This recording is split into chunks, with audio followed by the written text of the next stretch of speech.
Hello, we are prepping the show right now, dealing with a little technical difficulty, so we might be starting uh, just a few minutes late, unfortunately.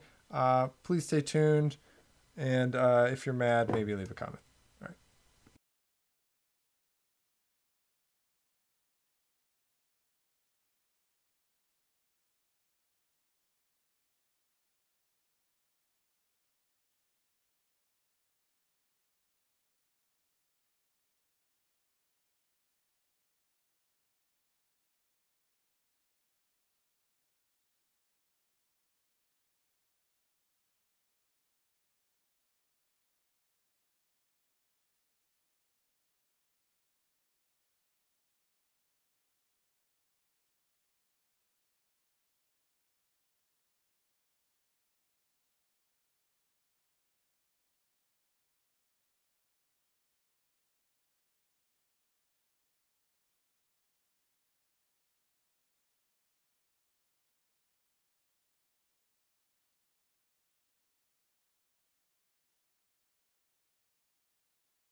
Welcome, any and all, to the Movie Club Collective. We are live. We're only 12 minutes late, so I actually think we're doing better than last time. No, we were 7 minutes late last time. Were we only 7 minutes late? Oh, no.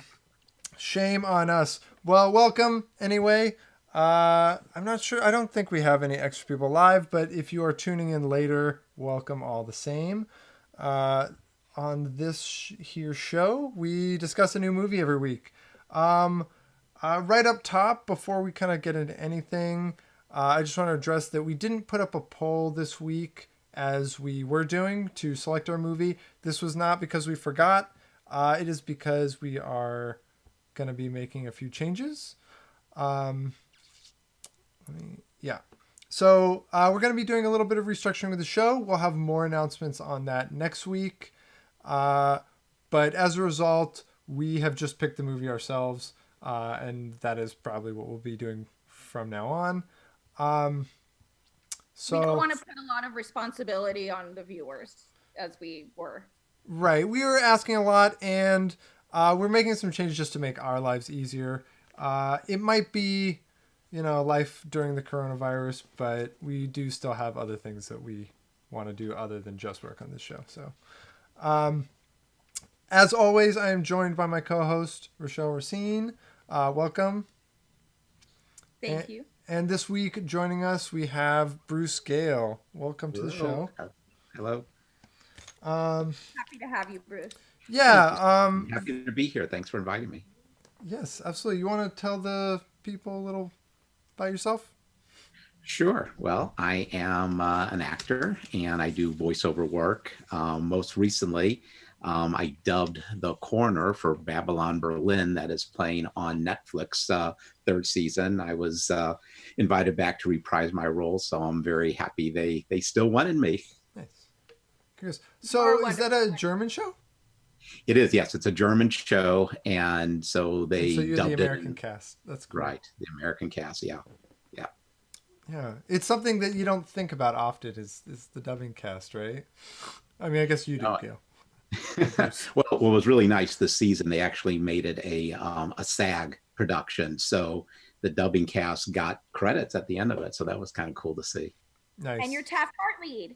I'm Taft Hartlead, yes. Yeah. So yeah, I always notice the credits if I watch something like something foreign on Netflix that after the credits they do the dubbing cast. Right. So yeah. That's really cool. That's called ADR, right? Audio dialogue replacement. Yes. Right. That's automated dialogue replacement. Yeah. Automated dialogue. Okay. Yeah. You would think it would be audio, but but it's not. That would make too much sense. Yeah. So real quick, I just wanted to say that I know Bruce is an actor. We've acted together multiple times, and he is an amazing actor and the best partner I've ever had. Oh, please. No, it's all you. Always a pleasure to act with you. Dream team. It strikes me, Rochelle, that we never really introduced ourselves properly. I mean, most of the people know us, either one of the two of us who are in the Facebook group because we personally invited everybody. But ideally, we would get some viewers from outside that pool at some point. Do you want to save our introductions for kind of our restructure? Or all right. We are in the world of film, though. I'll just do a real brief. I've taught film. I've been in film for like 10 years. Producer, director, editor, sound guy. A little bit of everything. I've taught at New York Film Academy, and then I also do workshops with the Veterans Project. It's a great kind of organization that does nonprofit workshops for vets. And I've guest lectured at a couple of different schools as well. So it's a little about me and Rochelle. Just maybe something quick. I'm an actress and voice actress. Short and sweet. Nothing to plug right now, but stay tuned. Yeah. My only front of camera experience is podcasting. I do it for fun. And I would just add, Rochelle is so talented. It's just a pleasure acting with her in class. Thank you. I love acting with you too. You're my favorite. Oh. Like I said. Excuse me. Work on my improv. All right, so this week our film was Drive. So we put up Drive last Tuesday or last Thursday for everybody to kind of watch. Full spoilers for that film ahead. I don't think we said that in our first episode. I was thinking Yeah, we back did. on it. Did we? All right. Yep. Well, it is important. We will be talking about it in full spoilers. So I'm just going to start with like a little breakdown of the film. And then we'll just kind of get into dissecting it a little bit. So this film is Drive, based on a book by James Salas. There is a sequel actually that came out like Really? pretty shortly after the film. It came out after the film came out, which I always find interesting. Really? Because you wonder, was there influence or not? But yeah, it's based on a book by James Salas, directed by Nicolas Winding Refn, who notably directed Bronson with Tom Hardy, like one of Tom Hardy's first kind of meaty roles. Valhalla Rising, more recently Neon Demon. He's really kind of an auteur, and Drive kind of stands out in his resume as something that is probably his like most mainstream film. This was written by Hossein Amini. I gotta say, this is probably the strongest credit I saw on his list. He's showrunner on something called McMafia, which I don't know about, but he did write like Snow White and the Huntsman, 47 Ronin, kind of some cheesy, like high profile blockbusters. So this is very kind of different from the rest of his kind of typical over. Cinematography was by Newton Thomas Siegel. He's done kind of notable films such as Usual Suspects. He did Three Kings. More recently, he did cinematography on Bohemian Rhapsody. So he's got some good stuff under his belt. The movie stars the cast, I have to say right off the bat, is like a loaded cast. It's pretty Star-studded. It's pretty phenomenal actually, and some of them are like pre big time. So it's got Ryan Gosling in the lead, Carey Mulligan, Albert Brooks, Bryan Cranston, Ron Perlman, and a very kind of early appearance by Oscar Isaac on the film scene. This was the first time I ever saw Oscar Isaac in anything. And I guess we'll get to that in a moment. So edited by Matthew Newman, and he's directed pretty much all of Refn's films. The only other notable thing I saw when I was looking stuff up was Sicario 2, Day of Soldado, which is a well-edited movie. It's not as good as the first one, but that's an opinion. And then music is by Cliff Martinez, and I would argue one of kind of the standout features of this film. I got so many private messages on Instagram and Facebook when we made the announcement, like that they just loved that soundtrack and that they listened to it in their private time. It's a good soundtrack. It's like weird. I think it's very nicely contrasty with the film. Why don't we just start there? I guess we'll just start with music. Do you want me to say my fun fact? Oh yeah, give it to me. Yeah. This is a fun one, so we got to say it. So while watching a cartoon, Benicio, the character, assumes one of the characters is a villain in the cartoon because he's a shark. Which I immediately knew what movie this was. Did you, Bruce, guess what movie this was? Do you remember the scene? They're like watching. Yeah. Right. Yeah. I was immediately like, it's got to be Finding Nemo. Yeah. Right? Oh. Driver, or Ryan Gosling's character, replies, "Are there no friendly sharks?" And fun fact about this is Albert Brooks, who plays Bernie in this movie, voiced Nemo. No, Marlin. Oh, Marlin. Excuse me. Perfect. Yeah, the lead. That's cool. Yeah, oddly, the lead is not Nemo, and it's yeah. So let's start with soundtrack, I guess. What did you guys think of the score? I guess we did sort of get into it already, but maybe Rochelle, you wanted to kind of follow up. Well, the soundtrack was it was simultaneously okay. The whole film is full of juxtaposition, which I really appreciate, and the soundtrack to me was simultaneously calming yet eerie. I, And I Find think it there's calming. calming, yes. Yeah. Like the juxtaposition of for me, it was Uh, calming yet eerie. Like I wasn't scared by it like in a thriller, you know how it like pings your anxiety and such. It wasn't like that, it's but not really used in a thriller aspect. no, I'm just saying like in Yeah, yeah, movies with thrillers, like you know the music is meant to like sure. emote your anxiety and your fear. Where this one, although I found it eerie, still made me calm and interested in what was going to happen next, but not in like the on my edge of the seat way, more in like I want to observe whatever brilliance is going to come out of this. oh, Yeah. that's interesting. Yeah, I don't know if you would count this as soundtrack, but one thing I thought was really interesting was during the early chase scene that they had, where he had the ball game playing on in the background. Yeah. To me, that was such an interesting juxtaposition of him just listening to the ball game as he's just driving.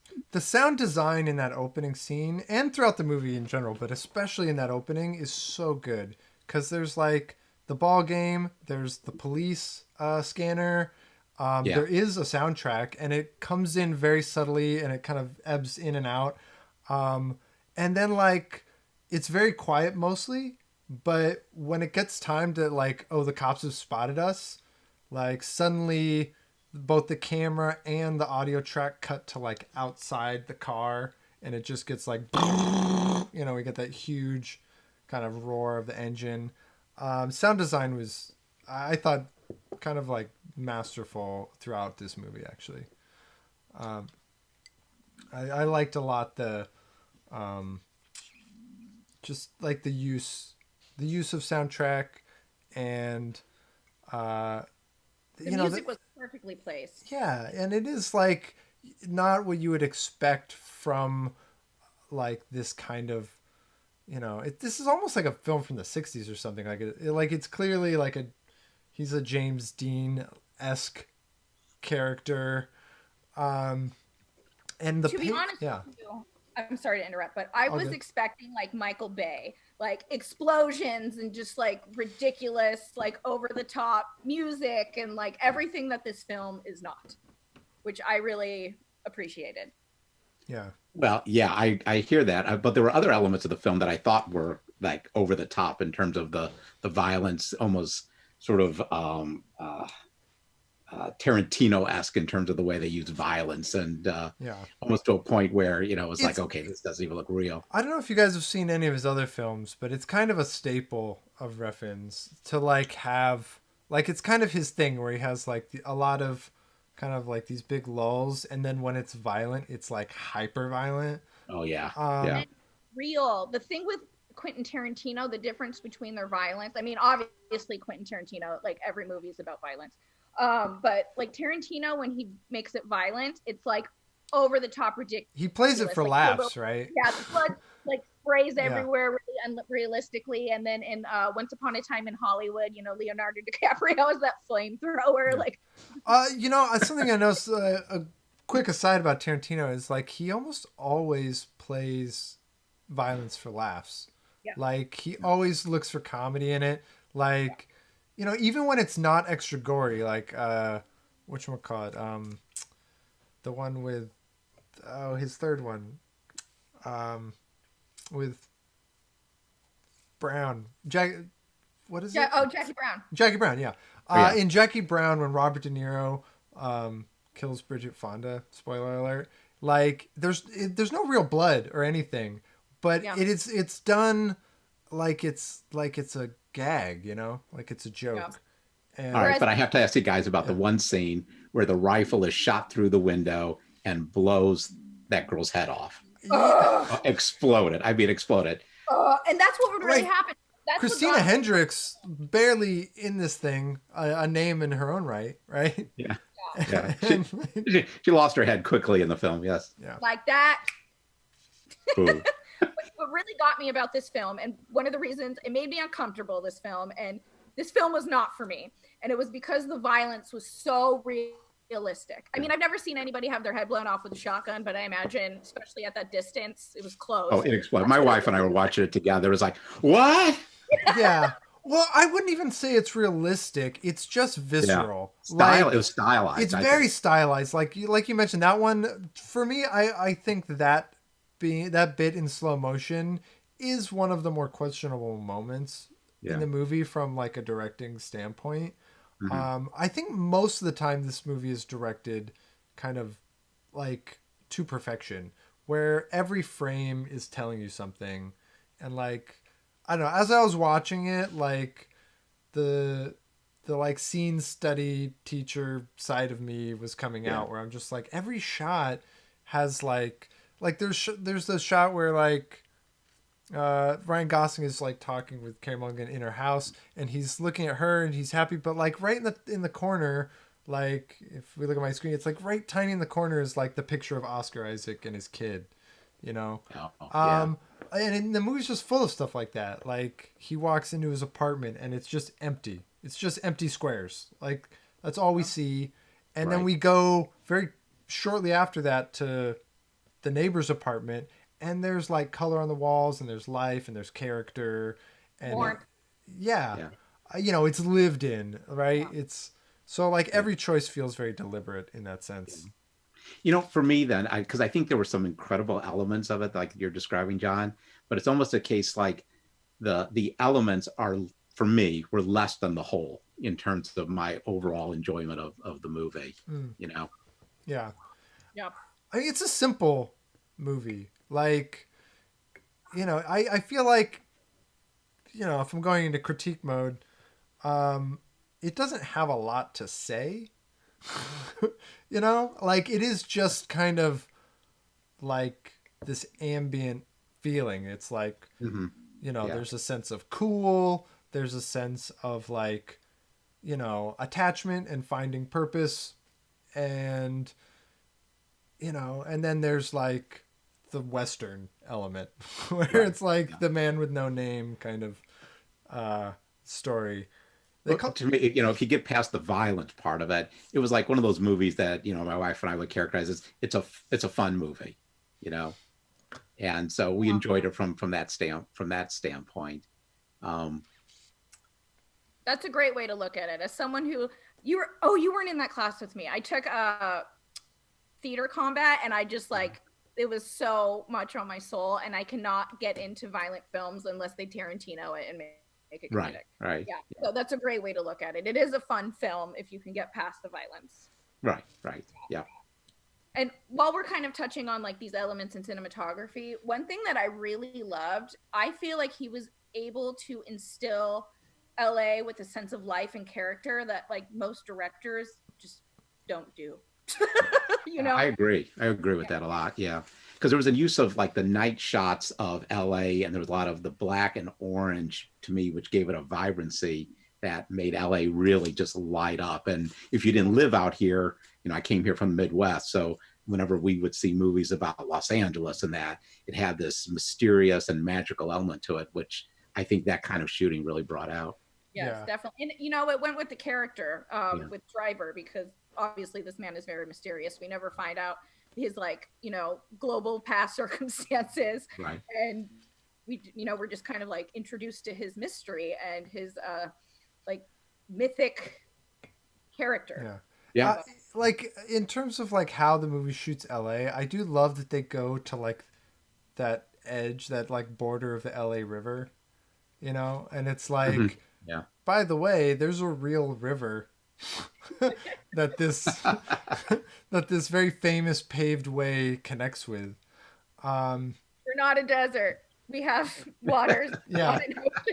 There are things there, but you know, you don't immediately think of it. And I like that, you know, that scene. It's like they literally go to like his happy place, you know. There's stuff like that. The movie's very clear with its metaphors. I think that's what I like about it, is like never during the film was I going like, what is this?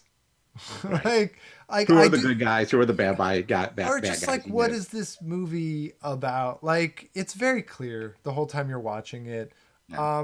I think it does a good job of setting the stakes. Um, and there are kind of more ambient things about it, but that is something I like about the the simplicity of it, is that it's just very clear visual storytelling. Yeah. Um, and it is very visual storytelling because they've stripped almost all of the dialogue out of, like, just down Oh to yeah. Yeah. bare minimum, like with the exceptions being kind of just the characters who would talk more, right? Yeah. Right. Like Right. Bryan And like Henry Cranston, Driver, he would speak with a purpose. right? You I know. always think of him as the kid. I know he's like in the credits as Driver, and I think in the book he's called Driver. But Bryan Cranston is the only one that ever refers to him by a moniker, and it's the kid. So I was like, for me, he was just the kid.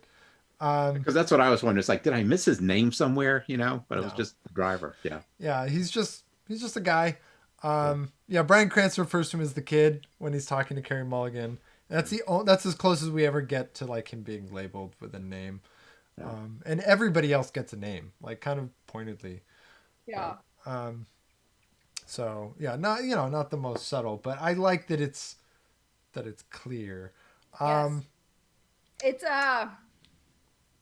it's one of those films that anybody can watch, but then it's also not like Michael Bay or Marvel or something like that. You know what I mean? Like a lot of people can connect with it and love it, but they don't have all the tricks that Hollywood this typically. movie does an interesting thing of like riding the line between mainstream and art house. Mhm. Like Hmm. Refn's definitely an art house director, but like this does feel like mainstream. It does have that sense that like, it is kind of like about cool cars and like hyper violence, but it's also not about those things. Like the movie doesn't really care about cars at all. um It's and just a it tool. it's just a tool. um it cares a little bit more about the violence, but not even that much. Which is something I find interesting. It's more about the build up to Yeah. to these moments. It's uh interesting, John, because I was thinking, Fast and Furious, but which is all about cars, whereas this, you're right. I think the car was a tool. yeah, like, we never really get into, like, it's clearly a movie not made by like a car lover. Sorry. Sorry. It's all right. Because there is kind of no element of this film that's like a love letter to cars. It's just, um it's just trying to tell this story. And it's much more interested with the character. And in particular Ryan Gosling's character, right? What do we think of the acting? You guys are actors. I'd love to. That's what really like sucked me into this film was the acting. I mean, obviously, like they're gonna cast wonderful actors that can pull this off in a film like this. Yeah. But if that even one Beautiful, actor, beautiful people.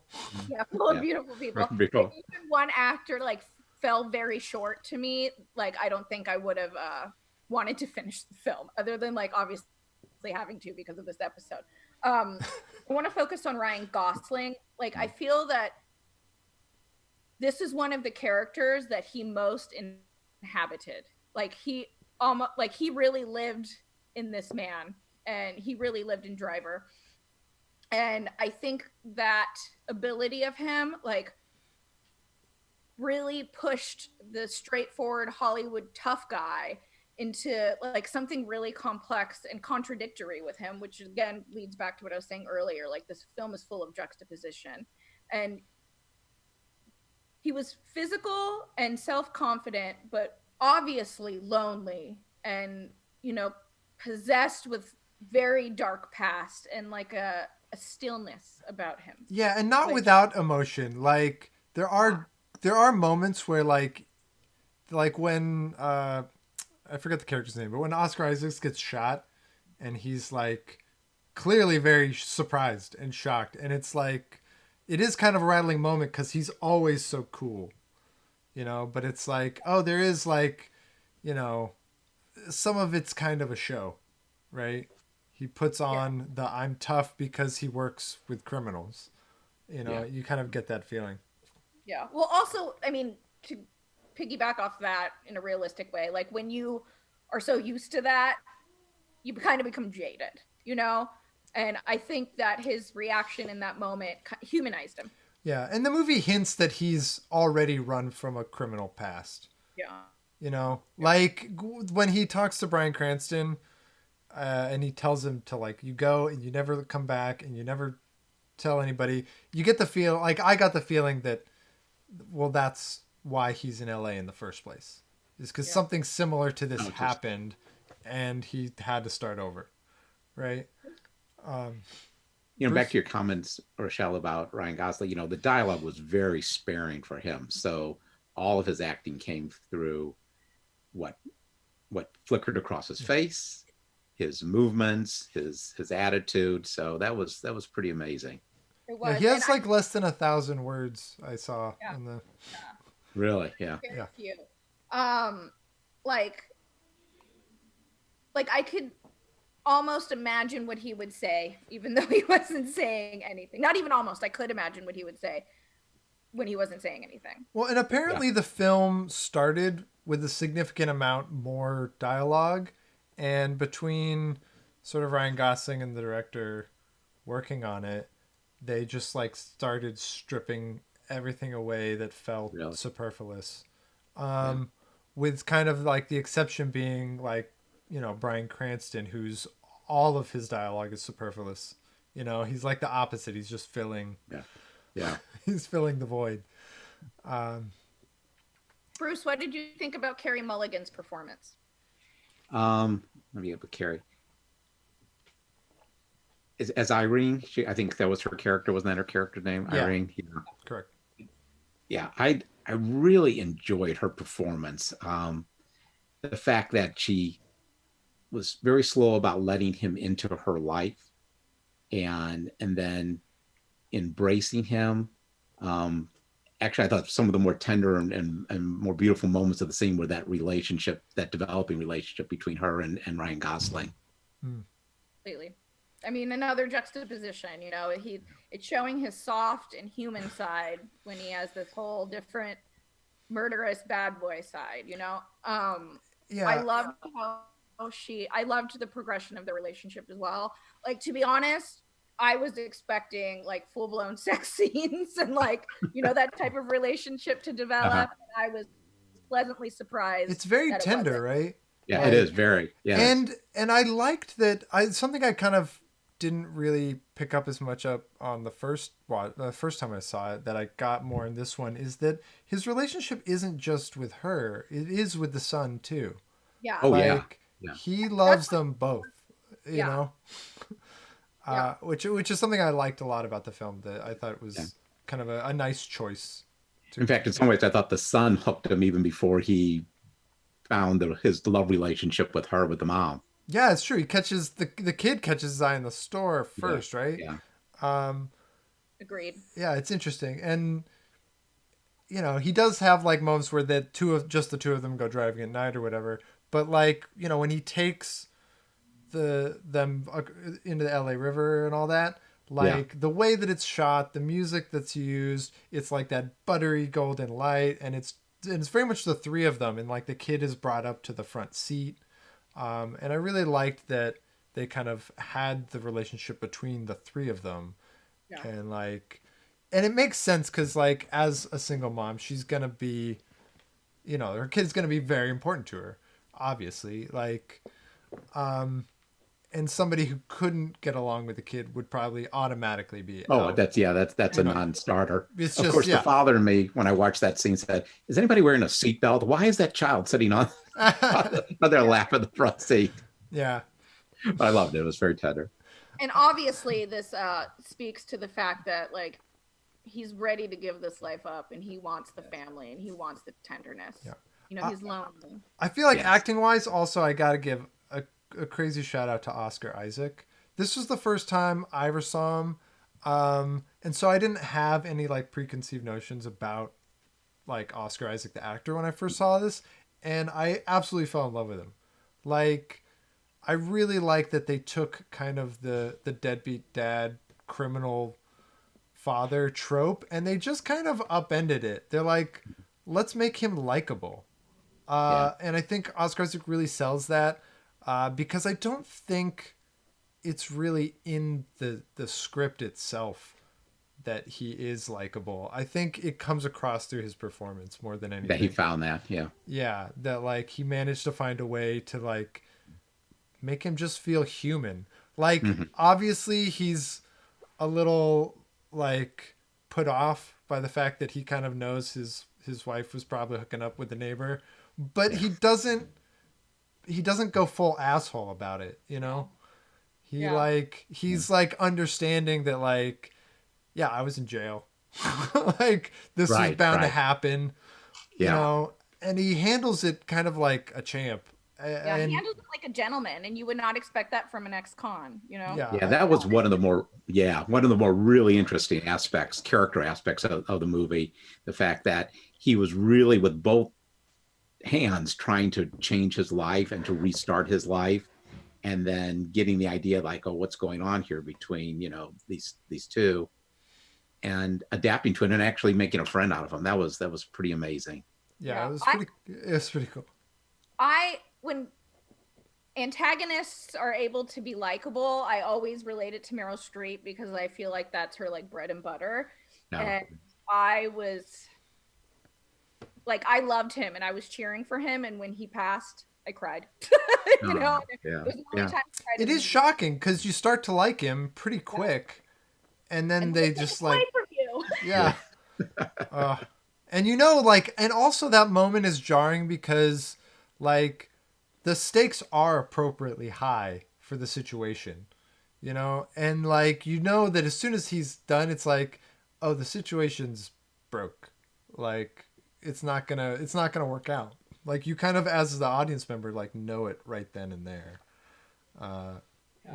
which is something that Yeah. yeah, I mean it's heavy when he dies because it's yeah. not like it's like you like him, but also you're kind of rooting for the situation, and it's all done right there, and now it's all damage control from then on, right? Yeah. But that also set up the fact that Ryan Gosling, the driver, totally committed himself to avenging someone he had just gotten to know, who had just become his friend, and the wife and the child, totally committed to avenging that death. Yeah, Yes. yeah, and to Yes. like protecting, like making sure that they were going to be out of harm's way, right? Yes, right, And he does go for kind of the selfless. It is a selfless act because like he's not gonna get the girl in the end, like especially like when he fesses up, like even before before they get into the elevator, like as soon as you see the guy, like it's just kind of building this idea where that like he's not gonna get the win at the end of this movie that right, he yeah, wants, right? But he still is committed to like make sure that they're safe, right? right, right, yeah, Like, and it's interesting because he's clearly not a good guy. Like he's doing criminal things from the opening scene, right. for money. He's just, and so he's not like good, but He's from not then bad. on, his actions are kind of altruistic, really.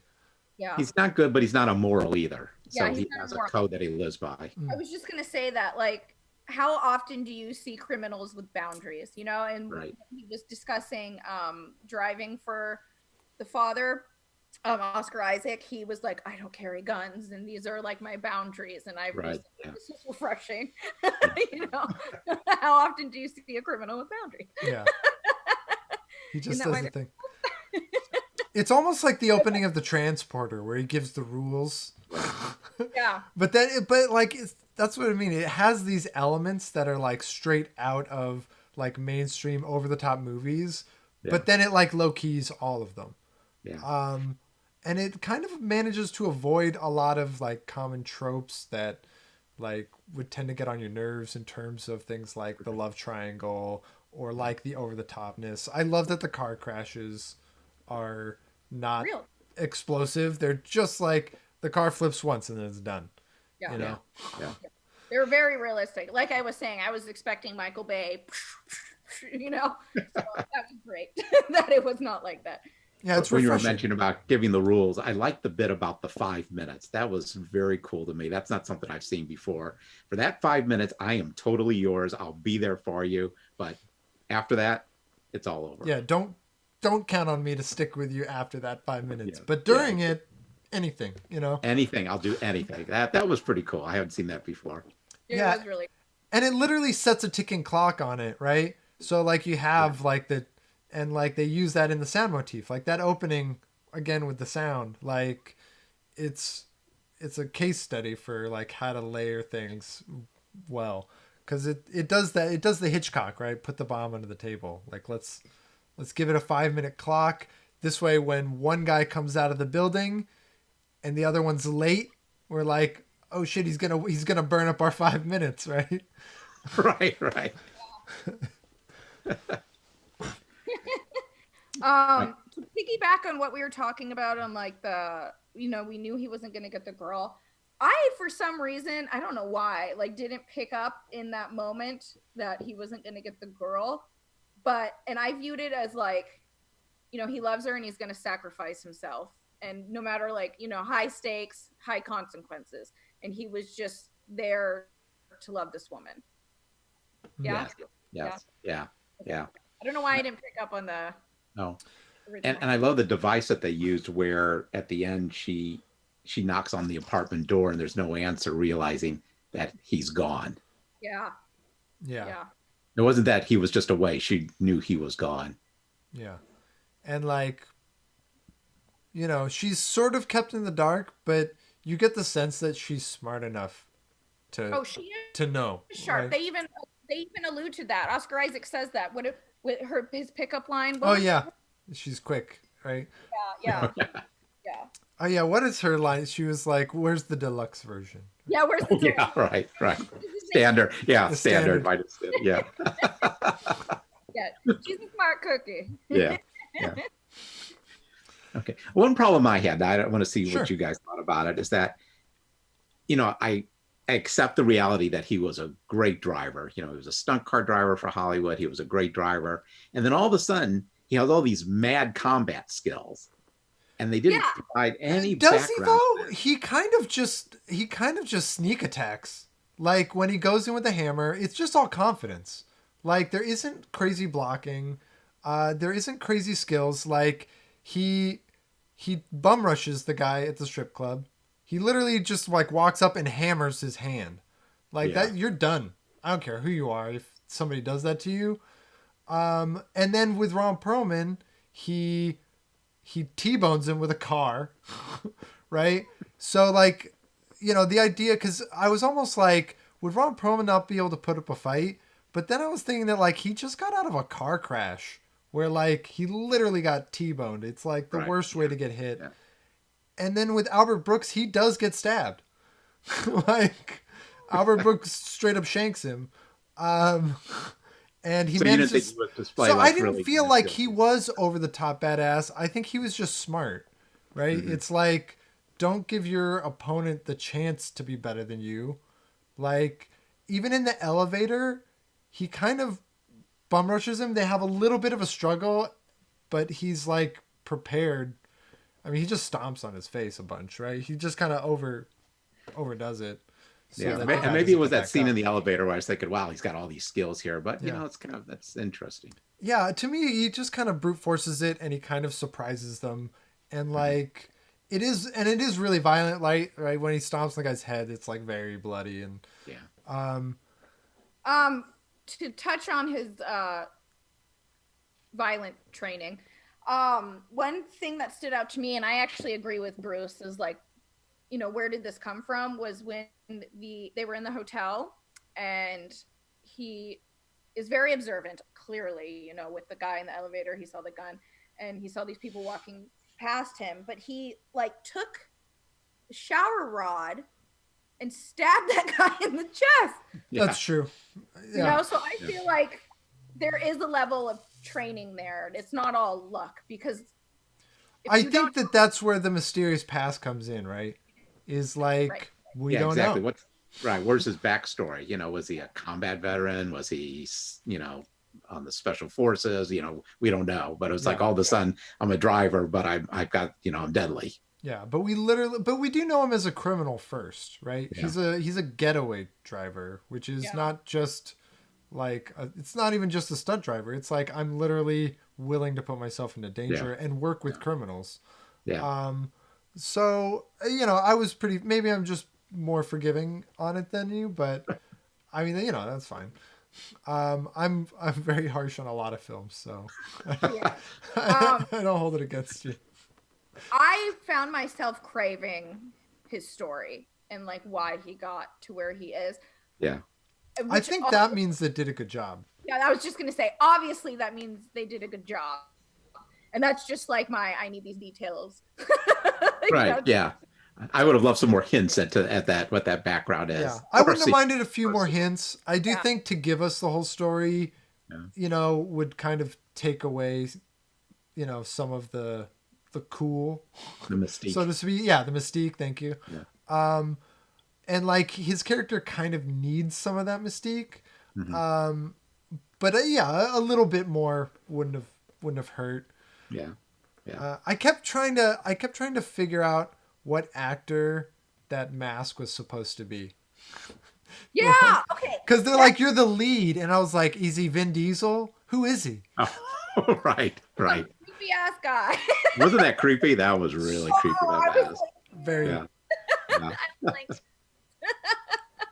And what was interesting from a creative standpoint was that when he was wearing the mask, there was no expression. He couldn't use his face at that point to communicate anything. It was all through body movement or whatever little dialogue he had. So that was kind of interesting. right. I wonder how uncomfortable that was. Probably a lot. It looked pretty realistic. It looked really suffocating. Yeah, like it looked. Because I assume it was meant to be a replica of whoever he was driving for in that film. Yeah, that's why I was like wondering if it was based on a real actor. I tried to find out, but I don't know if it was or not. Yeah. John, you were saying about his getaway car driving skills. I thought it was interesting and different from other films I've seen in that sort of genre is that he didn't just muscle and speed his way through. Remember the points where he would actually slow down and come to a stop? Yeah, one of the first things he does is just pull over and turn the lights off. Yeah. And it's so like just opposite of what we've been taught to expect. Yeah. Right? Yeah, I agree. I like the subversion in the car chase aspect of it. And it does do some like speed stuff, but it never feels like it's for the sake of being over the top, right? Mm-hmm. It is kind of to raise the stakes and to be like, it's like, what is this person who's so careful gonna do when the helicopter does spot him? When we already have established that he's someone who's trying to avoid getting seen or caught at all costs. Yeah. So yeah, I liked kind of how they used those elements in this film. Very, very refreshing compared to just a lot of what's out there. Yeah. I don't know. Any? Do we want to just like any final thoughts on the films? Anything we didn't get to that you guys wanted to chat about? There was a couple of shots in the film that I noted that, right at the beginning where they did the very slow reveal on Ryan Gosling, it wasn't immediate. It was a very slow, the camera coming up before we saw his face. I thought that was an interesting technique they used there. And when on it's Albert that Brooks again, right? Yeah, right. And then Albert Brooks' character, I guess he was Mr. Rose, Bernie Rose. There was I just took some notes that there was an angle, I think it was shooting up at him when he was making. He's almost always shot from underneath. Yeah. Like his shots are like all high angle shots. Yeah, high angle shot. Yeah, I thought that was really powerful the way they did that when they did that shot. I thought it was interesting because like the first time he meets Driver, Driver's he's in the low angle shot. And Albert Brooks is being shot from like way underneath. He's in the high angle. And later when they're in the garage together, they're both shot from underneath. And Ryan Gosling actually has a more extreme angle.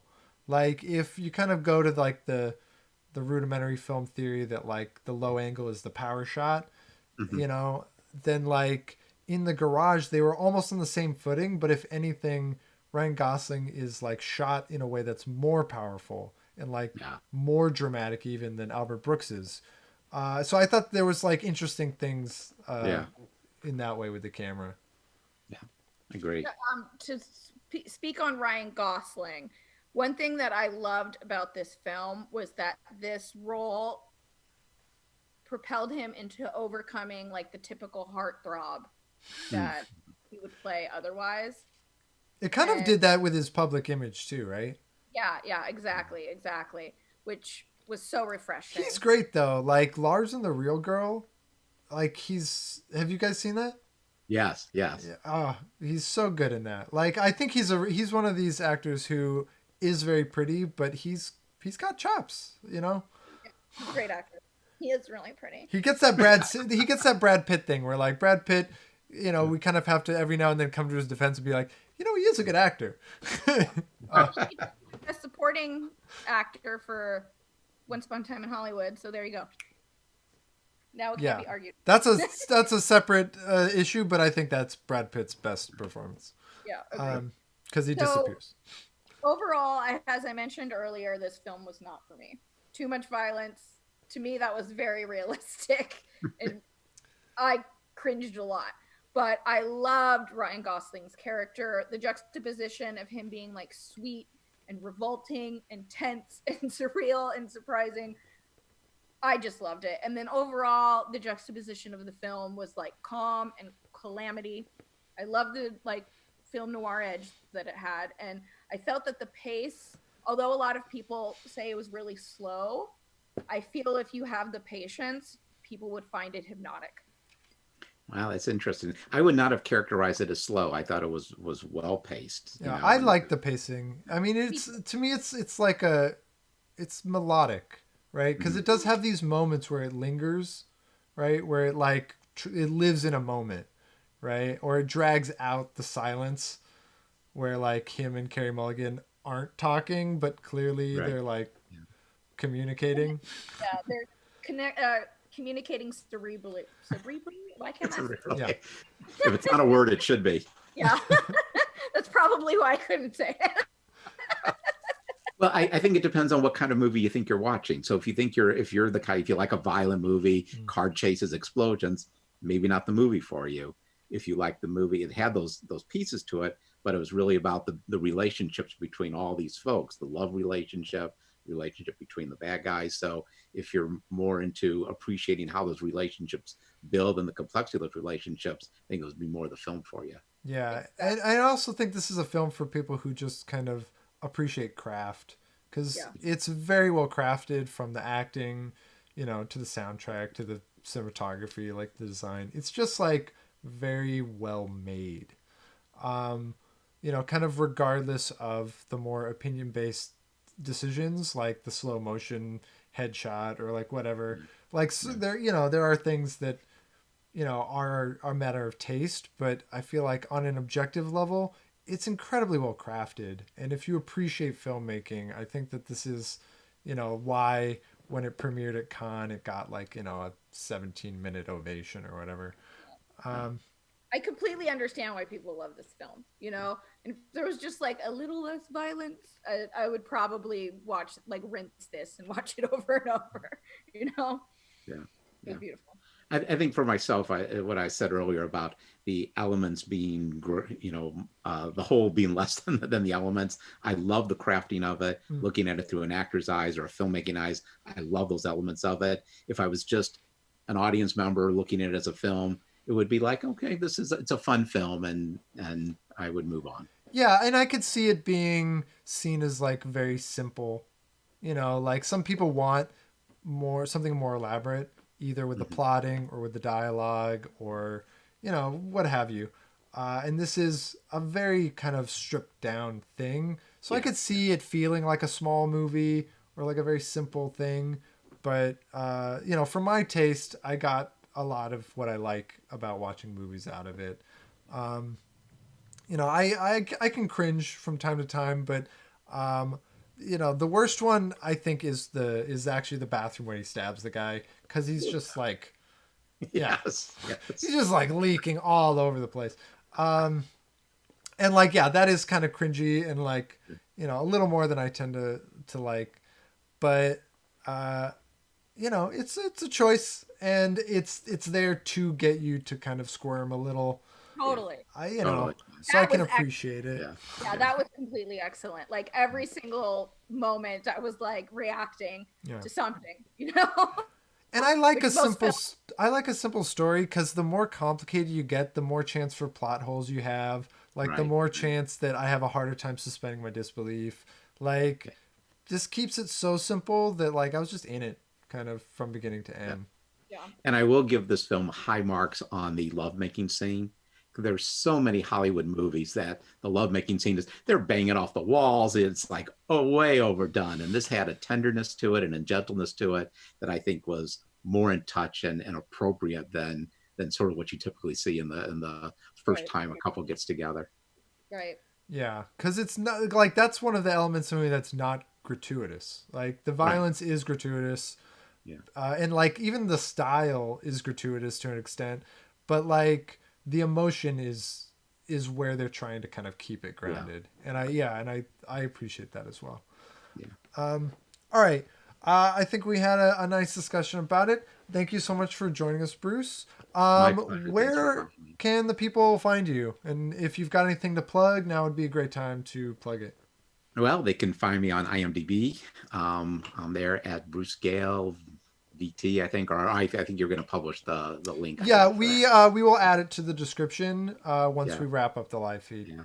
And I encourage you, not because I did some dubbing in it, but Babylon Berlin is a wonderful series. It was made in Germany. It's about the interwar years between the First World War and the Second World War, but it's not a war movie. It's really about a detective and the what happens to people following a war, the PTSD, the addiction, and it's got a great detective story. So I encourage folks to go out and watch that. and What do you was it? have What was it called again? Babylon Berlin Babylon on, Berlin. Net, It's on on Netflix, Netflix. right? Cool. On Netflix, right? and then do you have like a Insta or a Twitter you want to plug?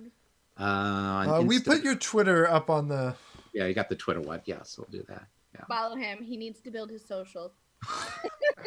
Thank you, Rochelle. You're welcome. All right, guys. Well, thanks for listening. Rochelle, where can they find you?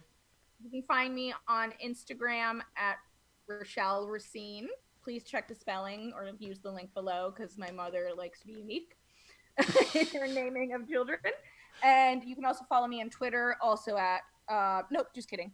It's at RO Rochelle. So Rochelle, which will also be linked below. You can find me on Instagram and Twitter at John in Paradox. There's no H in the John. Um, and I don't really use Twitter much. Maybe that'll change, but mostly I'm on Instagram. Also follow our Instagram Movie Club Collective.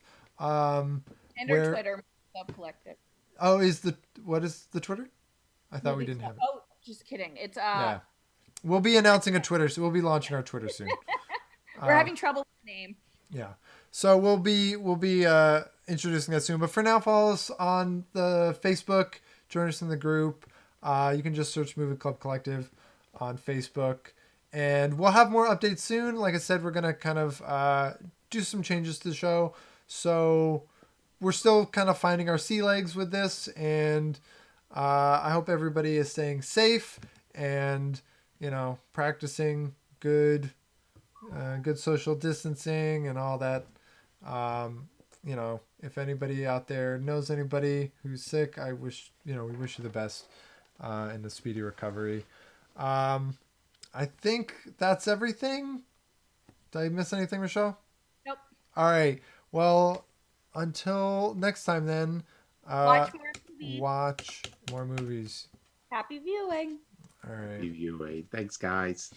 Thank you. Thank you. Great guest. Great scene partner.